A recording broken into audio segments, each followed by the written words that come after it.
জরুরি সময়ে mobile recharge, gas, বিদ্যুৎসহ বিভিন্ন ইউটিলিটি বিল পরিশোধে গ্রাহকদের জন্য নতুন ডিজিটাল ঋণ ব্যবস্থা চালুর উদ্যোগ নিয়েছে বাংলাদেশ ব্যাংক।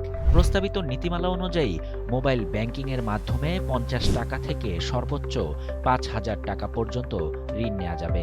এই ঋণের ওপর কোনো সুদ থাকবে না।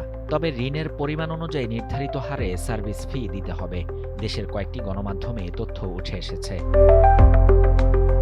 ৫০ থেকে ২৫০ টাকা ঋণে সর্বোচ্চ ৫ টাকা, ২৫১ থেকে ৫০০ টাকায় ১০ টাকা, ৫০১ থেকে ১,০০০-এ ১৫ টাকা, ১,০০১ থেকে ২,০০০-এ ২৫ টাকা, ২,০০১ থেকে ৩,০০০-এ ৩৫ টাকা এবং ৩,০০১ থেকে ৫,০০০ টাকা পর্যন্ত ঋণে সর্বোচ্চ ৫০ টাকা সার্ভিস ফি নির্ধারণ করা হয়েছে।